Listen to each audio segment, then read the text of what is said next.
Hello and welcome to Pyrford TV Arts, Summer Edition 2017. I'm Tim Matthews.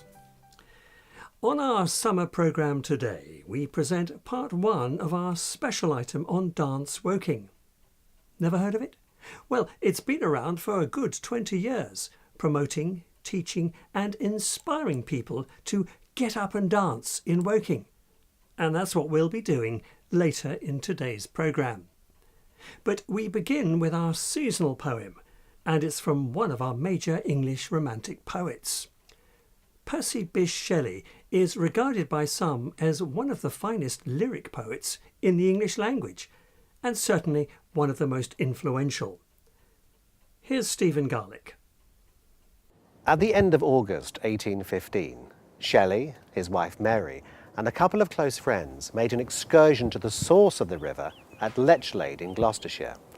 They found a pleasant inn for the night, and it was there that Shelley wrote his poem, A Summer Evening Churchyard, Lechlade, Gloucestershire. The wind has swept from the white atmosphere each vapour that obscured the sunset's ray, and pallid evening twines its beaming hair in duskier braids around the languid eyes of day. Silence and twilight, unbeloved of men, creep hand in hand from yon obscurest glen. They breathe their spells towards the departing day, encompassing the earth, air, stars and sea. Light, sound and motion own the potent sway, responding to the charm with its own mystery.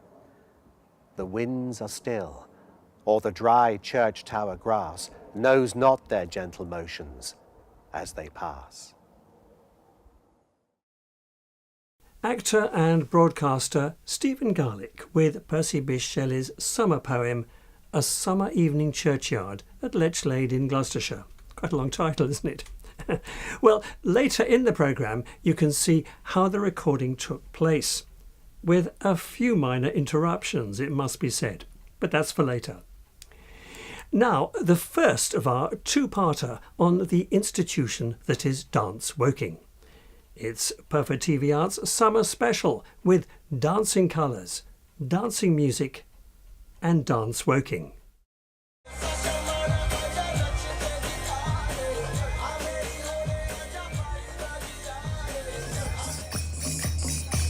Dance woking was established 22 years ago, and since then its aim to be an innovative dance organisation hasn't changed. It's still providing quality opportunities for performance and involvement in dance. Pyrford TV Arts followed dance woking for a month in the summer to learn why dance devotees are so passionate about what they do. We visited two of their outdoor events during July, Encounters 2017, held in Jubilee Square, the town centre, and a week later, Party in the Park, an annual family event in Woking Park.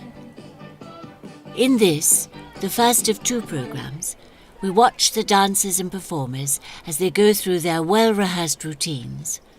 We hear what audiences think of it all and try to tune in to what makes dance woking such an enduring phenomenon in this corner of Surrey. We're from Bracknell. On Facebook I saw it advertised and I said, wow, that looks great. So I thought I'd get some flowers for my hair. Unfortunately I haven't got any of my hippie gear left. My daughter's pinched it all. We're going to come every year. On a July Saturday in Jubilee Square, the very heart of Woking, Encounters 2017 offered shoppers and passers-by a variety of visual and musical treats. Dancers went through their paces against the background of a modern and contemporary provincial shopping mall. Encounters 2017, a dance prelude to the Party in the Park, provided more than 4 hours of dance and music. And it was here that we had our own encounter with dance woking trustee Katie Palling. So dance working is really important for Woking as a town and for Surrey as a wider county, just because they engage so many people. Last year, about 25,000 people saw dance Woking events.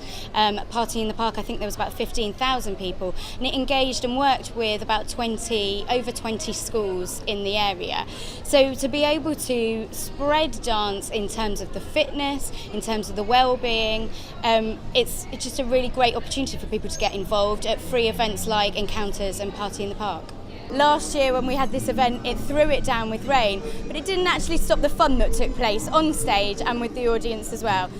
Encounters and Party in the Park come at a time when Woking is throwing a retro 60s and 70s party to celebrate the life and achievements of two of the town's greatest musical exports, Paul Weller of The Jam and Rick Pyrford of Status Quo.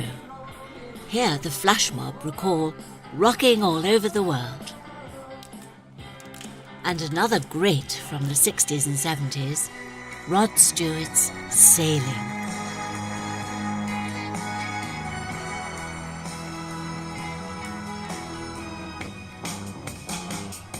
In the dance parade, Dance Woking brings together 4 schools and community groups to form an original dance pageant, processing from the town hall to the town square.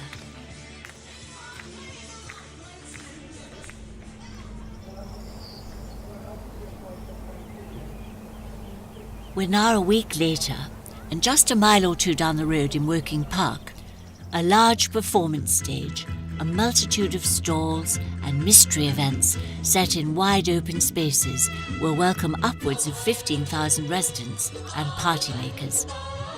Dance Woking has organised performances by an array of dance groups and also provides taster workshops in cheerleading, Latin jazz dance and a popular contemporary class, a Move Me workshop, with professional dancer and choreographer Bert Roman. Hey everyone, join us. We just started. Turn around. And look at your partner. And splashing. Splash, splash, and wash your face. Break it. And shake to the left, step to the right. Back at the stage, Go Bounce teens are hard at it. It's an exhausting schedule. Next time, we see just how a dance programme is put together and learn something of this arcane discipline that is choreography. We talk to Sam McCaffrey, Dance Woking's executive director and producer. Dance Woking is an inspiration for many would-be professional dancers. Join us for part 2 on Pyrford TV Arts this autumn. Dance Woking Part 1. The commentary was read by Pat Boothman, and you can see Part 2 in our autumn edition, where we learn just how a choreographer puts a dance programme together. And we speak to the director of Dance Woking, Sam McCaffrey, to find out what's in store for next year. It'll keep you on your toes. Now, just before we finish, here's a glimpse behind the scenes during the filming of our seasonal poem, Shelleys' A Summer Evening Churchyard, with Stephen Garlick. And pallid evening twines its beaming hair in duskier braids around the languid eyes of day. Just go from the top again. This is 4, yeah? Can I do it right at the moment? Right. And action when you're ready. The wind has swept from the wide atmosphere each vapour that obscured the sunset's ray, and pallid evening twines its beaming hair in duskier braids around the languid eyes of day. Silence and twilight, unbeloved of men, creep hand in hand from yon obscurest glen. Stephen Garlick struggling with bees, traffic and the odd police siren as he read Shelley's lovely poem. Well, we'll be back in the autumn with, among other things, how someone used to playing piano on dry land is about to take the plunge and join a cruise ship as an entertainer. But that's for next time. Thanks for watching, and especially thanks to all our contributors. And there did seem to be quite a few this time, didn't there? If you liked our programme and you have a moment, please press the subscribe button, and then you won't miss all the news from the world of Pyrford TV Arts. I'm Tim Matthews, and from all of us in the studio and outside, see you in the autumn. Goodbye.